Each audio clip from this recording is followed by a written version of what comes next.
दोस्तों नमस्कार दोस्तों, बहुत बहुत स्वागत करता हूं आप लोगों का अपने फेसबुक और यूट्यूब चैनल पे। दोस्तों आज मैं जा रहा हूं मेहंदीपुर बालाजी और वहां का एक एक पूरा वीडियो आप लोगों को शूट करके दिखाऊंगा, तो आप लोग वीडियो में बने रहें।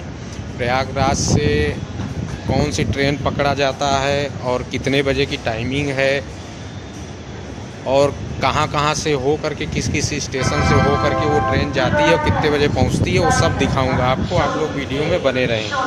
अभी हम हैं प्रयागराज स्टेशन पर और यहीं से मेरी ट्रेन 11 बजे 1 नंबर प्लेटफॉर्म से है।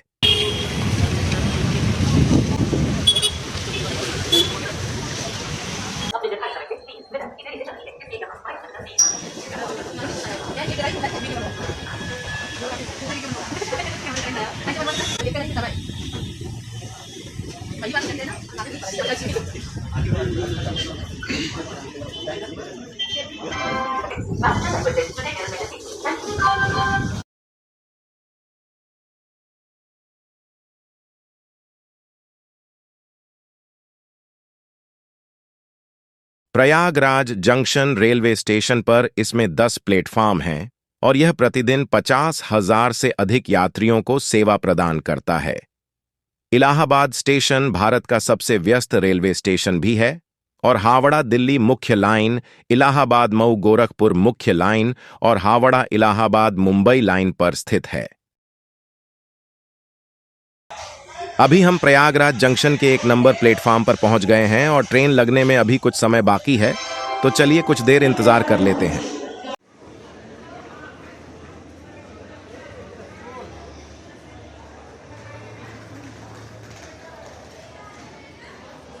ट्रेन नंबर 12403 प्रतिदिन रात 11:10 बजे प्रयागराज जंक्शन से प्रस्थान करती है और अगले दिन दोपहर 10 से 41 सुबह को बांदीकुई स्टेशन पर पहुंचती है।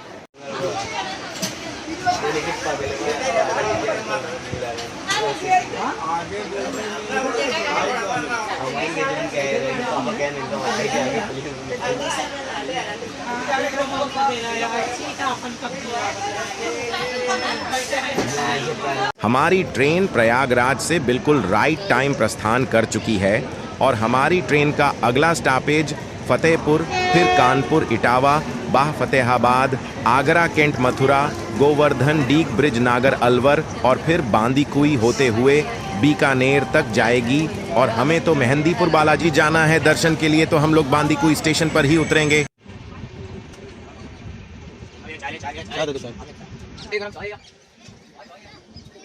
अरे देखा तो यार, ऐसी जगह नहीं छोड़ते जहाँ बीच में जाते हैं। वो जाना ना कि आदमी मोबाइल निकाले वीडियो बना के फोटो खींचे। अरे ये दूर तो दिखाता कहाँ से।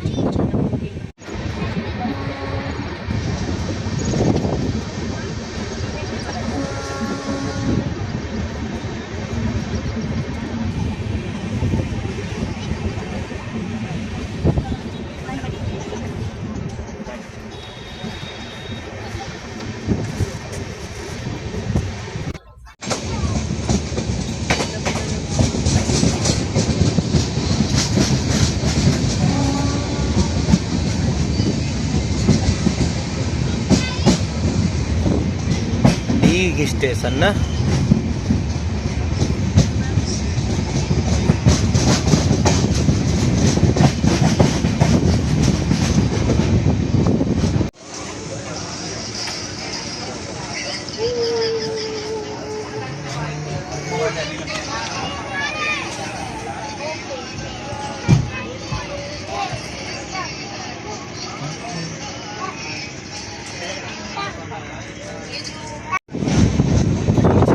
ब्रिज नगर ना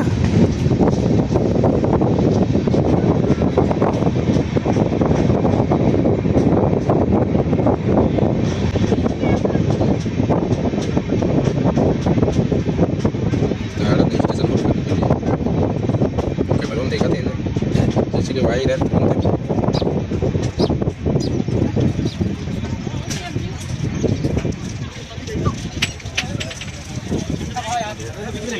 वो पीछे देखो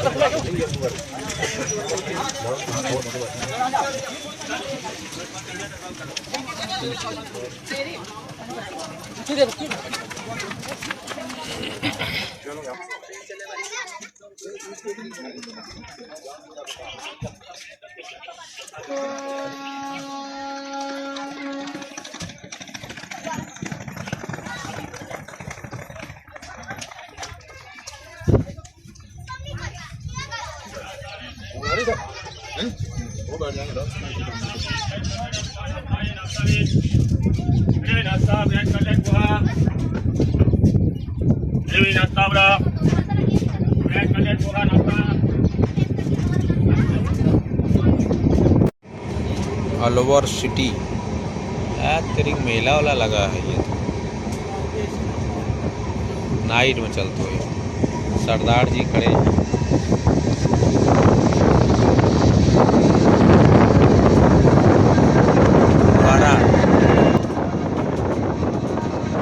सिलीसेट झील अलवर की सबसे प्रसिद्ध और सुंदर झील है। इसका निर्माण महाराव राजा विनय सिंह ने 1845 में करवाया था। इस झील से रूपारल नदी की सहायक नदी निकलती है। मानसून में इस झील का क्षेत्रफल बढ़कर 10.5 वर्ग किलोमीटर हो जाता है। अलवर में क्या खरीदने के लिए प्रसिद्ध है? कोई भी मिट्टी के बर्तन, पेंटिंग, टेराकोटा की मूर्तियां, कालीन, जूती,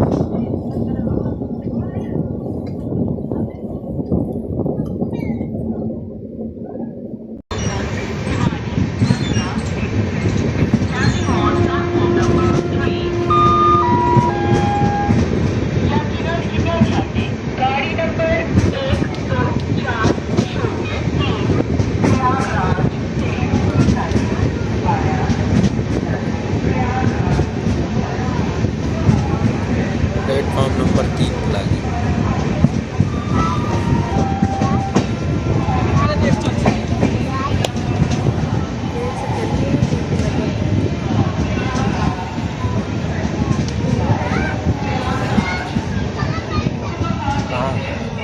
वो 3 है 4 लागत।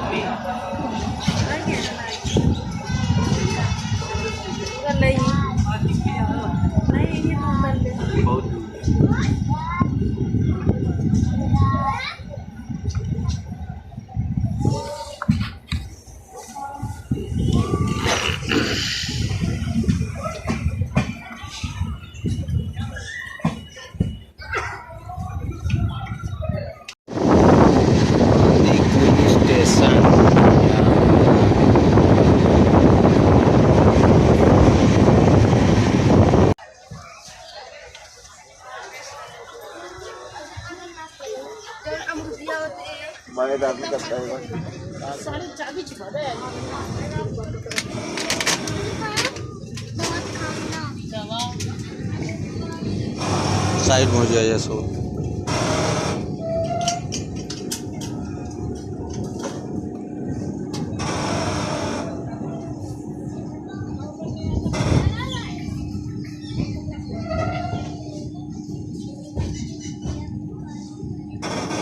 आखिर हमारा स्टेशन आ ही गया।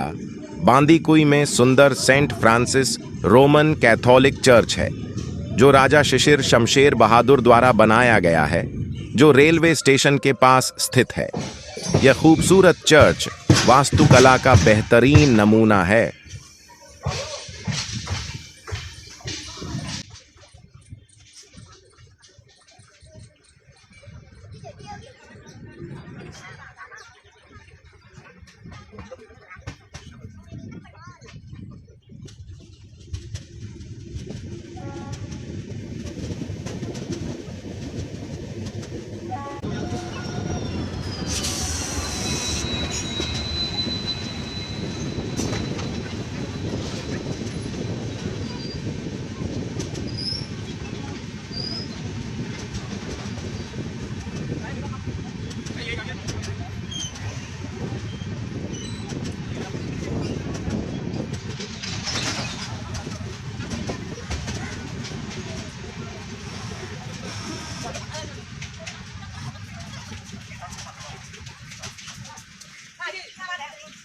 ये बांदीकुई स्टेशन का प्लेटफॉर्म नंबर 2 है।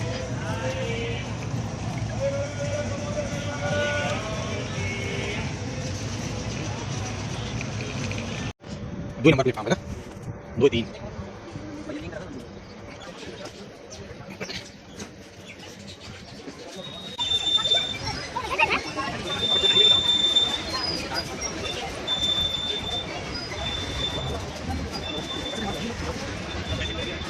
प्लेटफॉर्म नंबर 2 से सीढ़ियों के माध्यम से हमें 6 नंबर प्लेटफॉर्म से होते हुए बाहर की तरफ निकलना है और वहीं से जीप बस आदि बालाजी मंदिर के लिए मिलती है।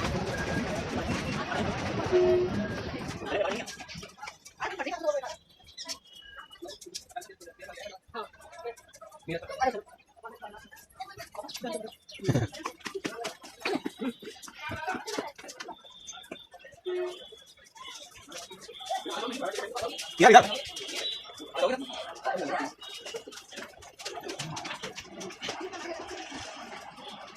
उधर जाता सब आगे लगता है।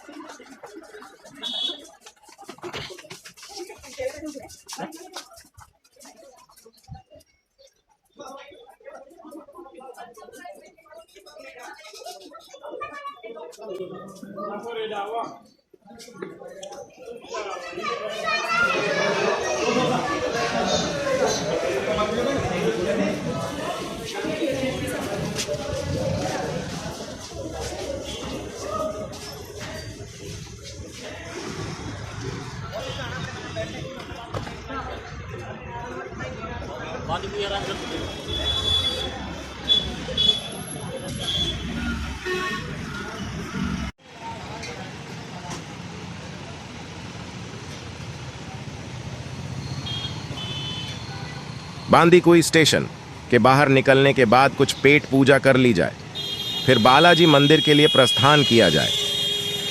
जय श्री राम। दोस्तों अभी मैं पहुंच चुका हूं और पेट पूजा वगैरह कर चुका हूं और आप लोगों को ये बताना चाहूँगा कि यहाँ पर बांदीकुई पहुँचने के बाद आप कोशिश करिएगा कि जो बस, छोटी वाली बस ये सामने आप लोगों को दिख रही होगी, इसी बस से जाइएगा। इसमें थोड़ा सा आराम रहेगा आपको और थोड़ा सा पैसा भी आप लोगों का बच जाएगा, वो मैं बता रहा हूँ आप लोगों को। दोस्तों बस मैंने देखा बस फुल हो चुकी थी और तो अभी कमांडर जीप मिली हुई है, तो इसमें हम लोग बैठ करके और जाएंगे बालाजी मंदिर तक। देखिए बस में क्या है 10 रुपये आपको कम लगेंगे, ऐसे 60 रुपया जीप वाले जो मिलेंगे आपको 60 रुपया लेंगे, ठीक है, बालाजी मंदिर तक। और बस वाले क्या है वो 50 रुपया लेंगे। लेकिन जीप भी ठीक है, अच्छी है, कोई दिक्कत नहीं है, कोई परेशानी। 10 रुपया ज़्यादा लग रहा है पर ठीक है। और बस में क्या है थोड़ा सा भीड़ कम होती है, सीट भर रहता है और इसमें क्या है दाहिने बाएं से भी लोग बैठ लेते हैं। तो अभी कमांडर पे हम लोग बैठ चुके हैं और कमांडर हमारी बांदीकुई स्टेशन से निकल चुकी है और आगे धीरे धीरे चलती हुई जा रही है। आप लोगों को आगे एक एक चीज़ें जो भी हैं, मार्केट वगैरह जो भी पड़ेंगी, वो आप लोगों को एक एक करके दिखाता रहूँगा। अब यहाँ से गाड़ी जाएगी तो आगे सिकंदरा मार्केट पड़ती है, वहाँ से फिर आपको मिल जाएगा नेशनल हाईवे जो कि जयपुर और आगरा को जोड़ता है, जयपुर और आगरा को जोड़ता है। तो वहाँ से हम लोग जयपुर तब आगरा की तरफ निकलेंगे। तो आगरा की तरफ जब निकलेंगे तब उसी समय रास्ते में ही वो बालाजी का मंदिर मोड़ पड़ता है। तो आगे आप लोगों को दिखाता हूँ एक एक करके।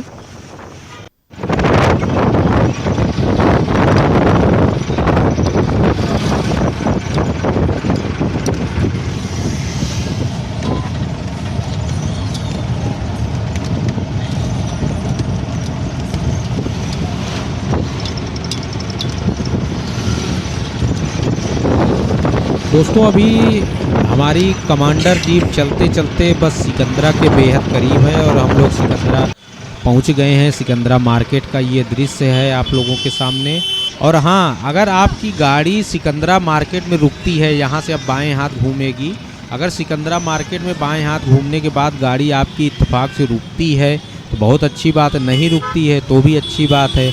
अगर रुकती है तो सिकंदरा की एक चीज़ मिस मत करिएगा इसी चौराहे पर। जैसे मेरी गाड़ी अभी बाएं हाथ रुक रही है, तो मैं जब भी आता हूँ बालाजी दर्शन के लिए, अगर सिकंदरा में गाड़ी रुकी तो वहाँ सिकंदरा भाई यहाँ मोड़ पे अगर गाड़ी रुकती है तो आप लोग नुक्कड़ पे आएंगे।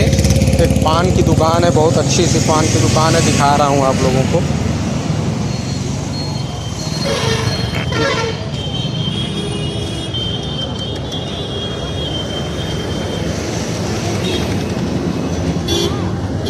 ये है पान की दुकान।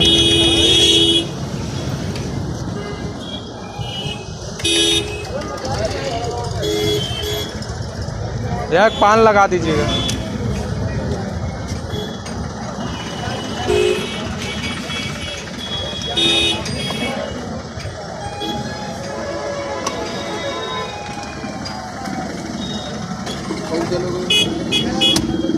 तंबाकू कौन सी है?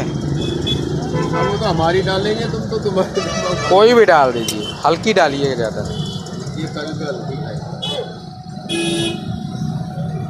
हल्की भी नहीं ज़्यादा तो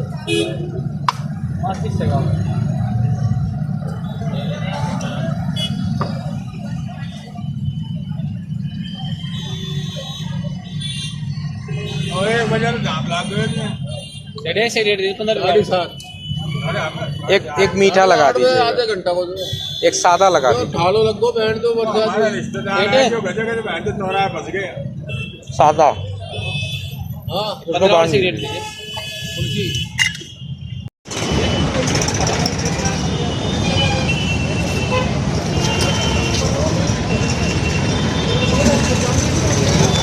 भैया पान खा लिए हैं। आप लोग आइएगा ज़रूर, एक बार पान ज़रूर खा के जाइएगा यहाँ का। तो चलते हैं अपनी गाड़ी में, बैठते हैं।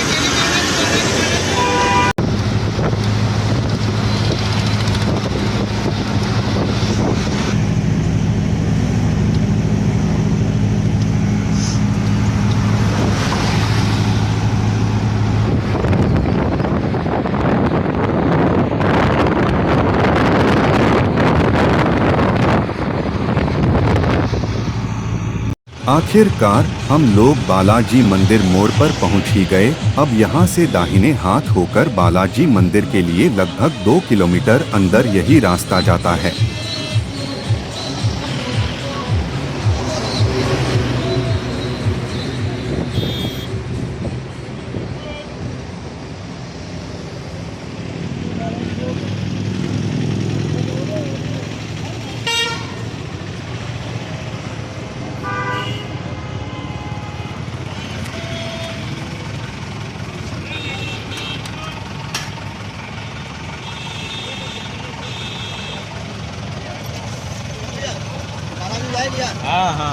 हाँ, पूछ लीजिए। रेलवे मार्ग बाय रेलवे। मेहंदीपुर बालाजी तक जाने के लिए सीधा रेल मार्ग नहीं है। उसके लिए बांदीकुई रेलवे स्टेशन तक जाना पड़ेगा, जो मेहंदीपुर से 26 किलोमीटर की दूरी पर है। वहां से टैक्सी द्वारा बालाजी मंदिर तक पहुंचा जा सकता है। सड़क मार्ग by road, national highway 302, Yamuna expressway और ताज एक्सप्रेस हाईवे सीधे मेहंदीपुर तक जाते हैं। इन सड़क मार्गों से भक्तगण निजी वाहन द्वारा मेहंदीपुर पहुंच सकते हैं। यदि भक्तगण बस द्वारा मेहंदीपुर बालाजी जाना चाहते हैं तो बस सेवाओं का उपयोग कर सकते हैं। देश के विभिन्न बड़े बड़े शहरों से मेहंदीपुर बालाजी तक जाने के लिए बस सेवाएं भी उपलब्ध हैं।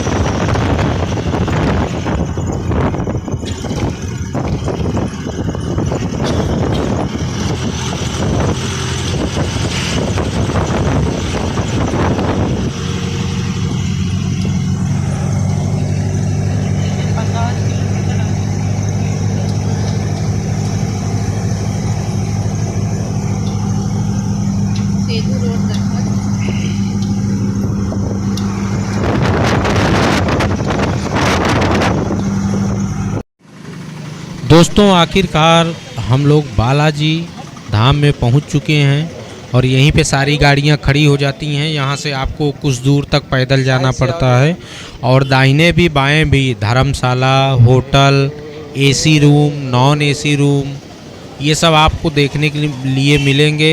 हाई बजट के भी होटल मिलेंगे, कम बजट के भी मिलेंगे।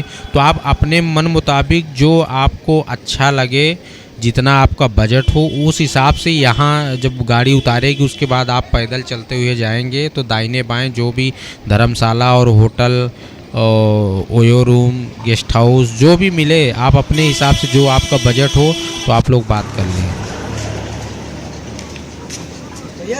नहीं, अरे नहीं चाहिए यार, हाथ काहे पकड़ रहे हो। और यहाँ पर अभी देखिए कुछ लोग हैं जो ज़बरदस्ती आपसे भी करेंगे कि रूम ले लीजिए, रूम ले लीजिए, लेकिन आप ठोक बजा करके बाकायदा बात करके उस हिसाब से आप काम करिएगा। और ये ना हो कि बाद में बात कुछ करे और पहले कुछ और ले ले, बाद में ये कर ले वो कर ले। तो आप अपने हिसाब से 2-4 जगह घूम टहल करके 2-4 जो निवास स्थल बने हुए हैं, होटल बने हुए हैं, धर्मशाला बना हुआ है, तो उसमें बात करके उस हिसाब से आप डिसाइड कर लीजिएगा। ये है कि बेईमानी नहीं करते हैं यहाँ के लोग, बहुत ही नेक दिल के और बहुत काफ़ी मन के सच्चे भी होते हैं। तो आप लोग इतना मत करिएगा, विश्वास करिएगा लोगों का। तो दोस्तों, मंदिर से 100 मीटर दूरी पर ये श्री गोवर्धन पवित्र भोजनालय, यहाँ पे एसी रूम मिला हुआ है, काफ़ी सस्ता है, करीब 650 के आसपास भैया ने बताया था।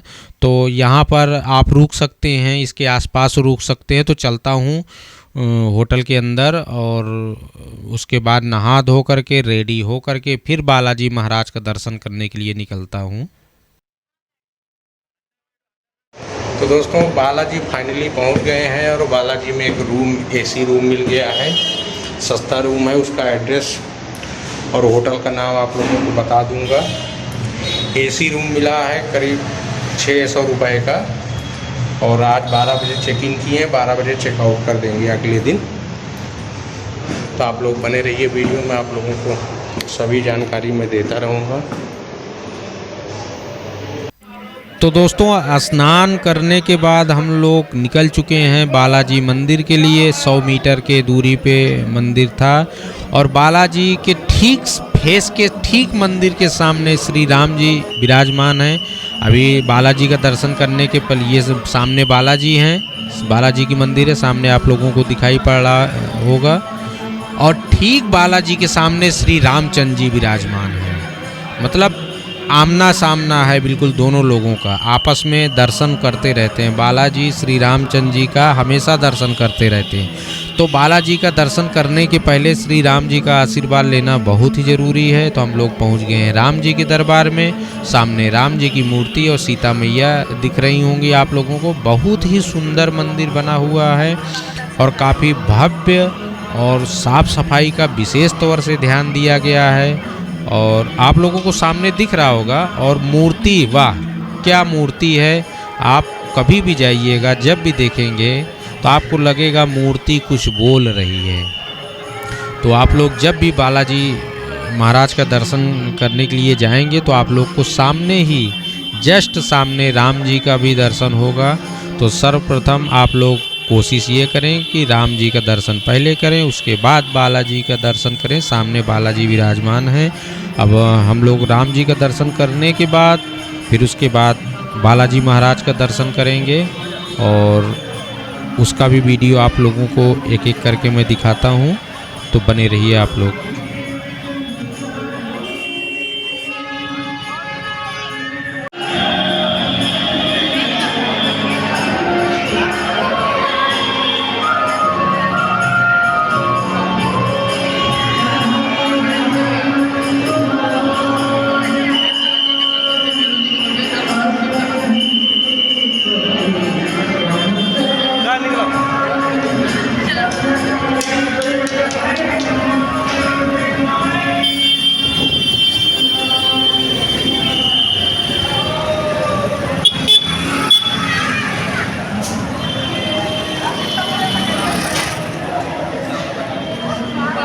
अब अगर DSLR लगे तो यही DSLR लगाए पूरा बालाजी बिल्कुल जूम करके एकदम। हाँ तो चला अब लेके आया ना, लेकिन अब खत्म हो गया।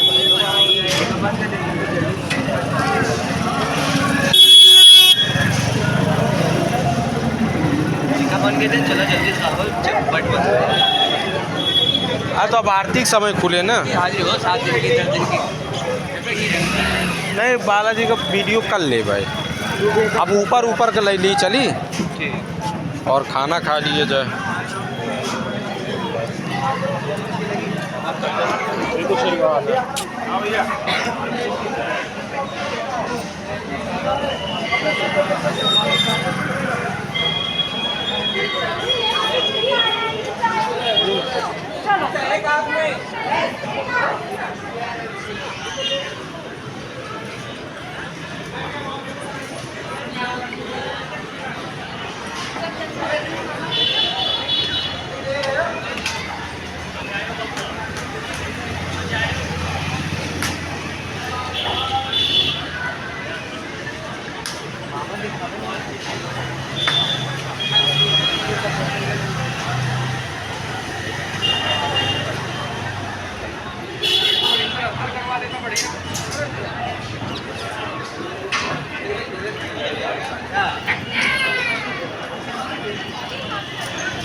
मंदिर का इतिहास माना जाता है कि अरावली पहाड़ियों के बीच हनुमान भगवान की मूर्ति अपने आप बनी हुई है। इसे किसी भी कलाकार ने नहीं बनाया है। वहीं कहा यह भी जाता है कि इस मंदिर के पुराने महंत को सपना आया था। सपने में उन्होंने तीनों देवताओं को देखा था। इसे ही बालाजी मंदिर के निर्माण होने का संकेत माना जाता है।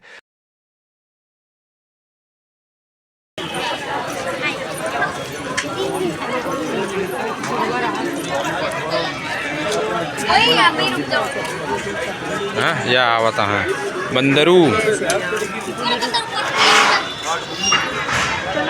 चलते हैं। मंदिर का गुम्बद देखा उधर चौकोर में। अबे और बड़ा गुम्बद बनी है।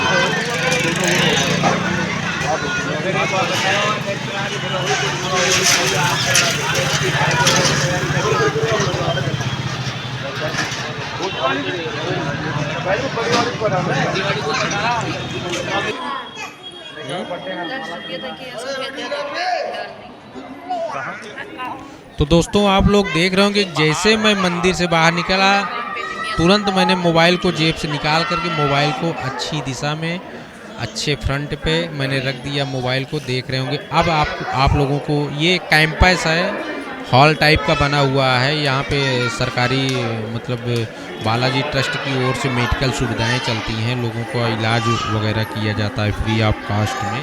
तो उधर से ही रास्ता बना हुआ है बाहर निकलने का। तो अब देखिए बिल्कुल आप लोगों को क्लियर दिख रहा होगा। अभी धीरे धीरे ऐसे चलते चलते हम लोग मंदिर कैंपस से बाहर निकल जाएंगे। तो ये सब आप लोगों को ध्यान में रखना होगा कि इस टाइप से आप लोग मोबाइल अंदर मत यूज करिएगा, नहीं तो मोबाइल आपका जब्त कर लिया जाएगा तो बाद में परेशानी होगी। अब यहाँ से सीढ़ी से नीचे उतरेंगे और बाकायदा आप देख रहे होंगे कि कितनी साफ़ सफाई है और क्या व्यवस्था है। ये आप दाहिने हाथ देखिए चेयर लगी हुई हैं। इसमें मरीज लोगों के बैठने की सुविधा है और यहीं पे इलाज वगैरह होता है। अब ये मैं बाहर निकल आया हूँ और अब आगे आप लोगों को एक एक चीज़ें दिखाता रहूँगा, बताता रहूँगा और क्या क्या है। यहाँ पे निकास द्वार लिखा हुआ है। तो अब यहाँ से दाहिने हाथ निकलेंगे तो सीधे सामने फ्रंट रोड पर पहुँच जाएंगे।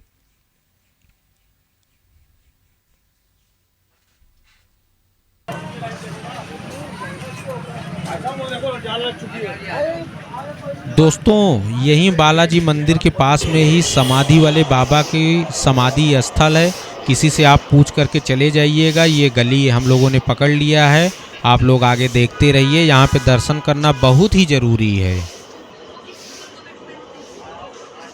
आज हम आपको बताएंगे कि गणेशपुरी जी महाराज को, जिन्हें समाधि वाले बाबा भी कहा जाता है, को आप कैसे मना सकते हैं। क्योंकि बालाजी में जो लोग अपना संकट कटवाना चाहते हैं उन्हें समाधि वाले बाबा से अपनी विनती कहनी और उन्हें मनाना चाहिए। यदि समाधि वाले बाबा आपकी विनती प्रार्थना सुन लेते हैं तो आपका संकट निश्चित रूप से कट जाएगा। ऐसा माना जाता है कि मेहंदीपुर बालाजी में समाधि वाले बाबा जी की बात किसी भी दरबार में नहीं काटी जाती समाधि वाले बाबा यानी गणेशपुरी जी।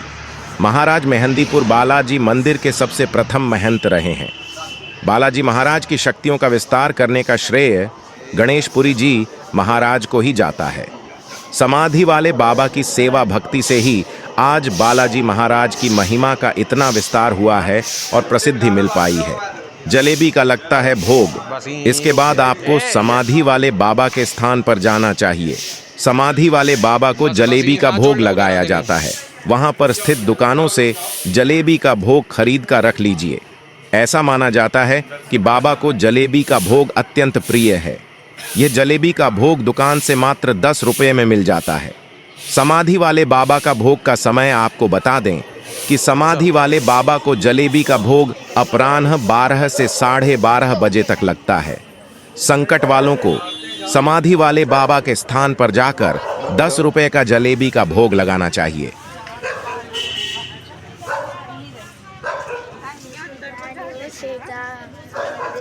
का दे कुछ मिला थोड़ी ना हमका जो अंदाज दे दी तुमका।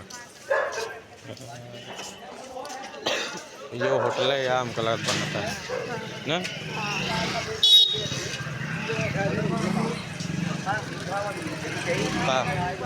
कड़ा खरीदा हमारा फेवरेट वाला ही है। कहाँ बा?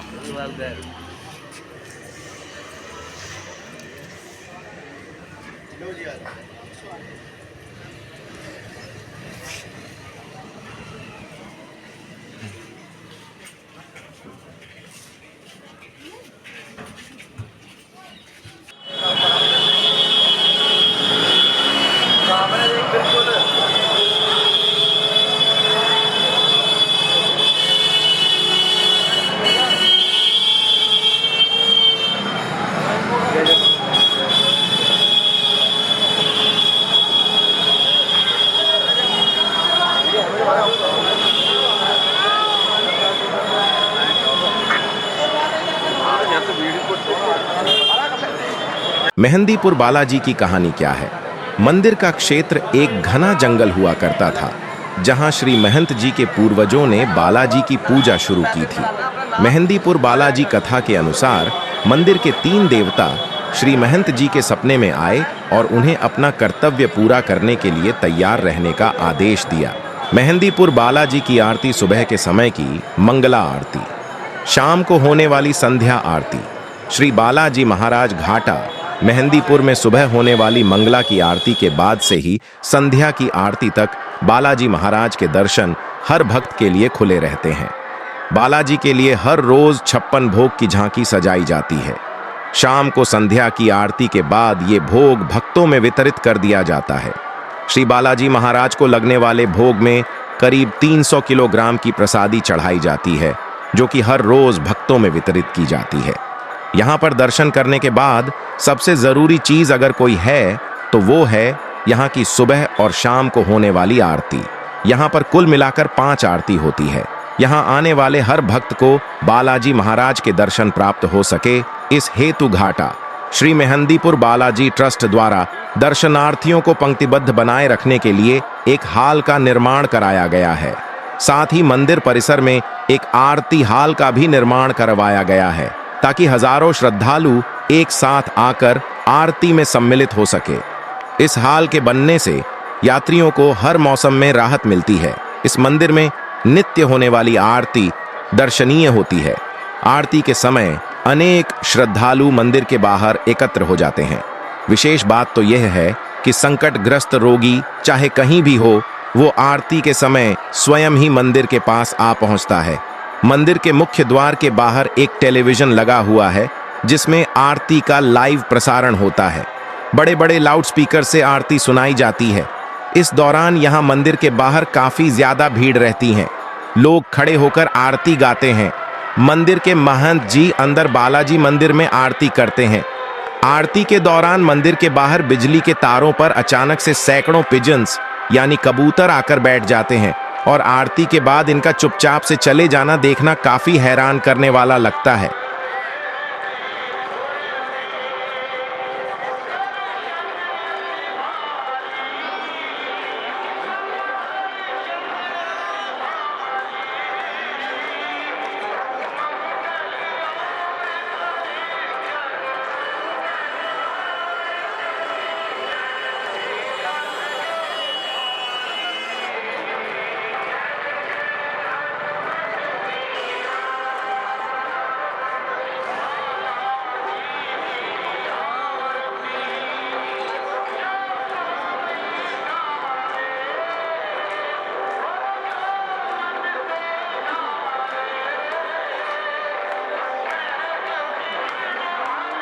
तीन पहाड़ी मंदिर, मेहंदीपुर बालाजी की जानकारी।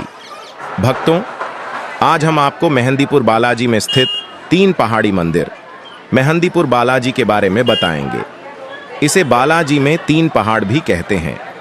असल में तीन पहाड़ी मंदिर सिर्फ एक ही मंदिर नहीं है, बल्कि बालाजी मंदिर के ठीक सामने कुछ पहाड़ियां हैं जिन्हें क्रमशः एक पहाड़ी, दो पहाड़ी और तीन पहाड़ी कहा जाता है। प्रत्येक पहाड़ी पर कई मंदिर बने हुए हैं जो कि अति प्राचीन भी हैं। आज हम इसी तीनों पहाड़ियों पर स्थित मंदिरों के बारे में बताएंगे। मुख्य मंदिर के सामने तीन पहाड़ियां हैं। यही तीन पहाड़ी मंदिर मेहंदीपुर कहलाती है। बाजार से ही तंग रास्ते से होते हुए ऊपर चढ़ाई चढ़ते हैं। पहले शिव मंदिर आता है, जहां पर ऊपर पहाड़ी पर जाने के रास्ता का तीर नुमा चिन्ह दर्शाया गया है। दूर से प्रेतराज मंदिर के दर्शन चढ़ते चढ़ते हुए बराबर के दृश्य बड़े मनोहारी हैं। बाईं ओर एक बाल गणेश और बाल हनुमान के एक छोटे से मंदिर में दर्शन होते हैं। यात्री फिर पौड़ी चढ़ते हैं। मान्यता है कि मेहंदीपुर बालाजी के कण कण में भूत प्रेत, ऊपरी हवा को भगाने की शक्ति और हनुमान जी का आशीर्वाद है। यही आस्था, श्रद्धा और विश्वास दूर दूर से रोगियों को यहाँ खींच कर लाती हैं। आत्मिक युग आशीर्वाद के सिद्धांत को माने या ना माने, लेकिन यहाँ की मान्यता में कोई कमी नहीं आई।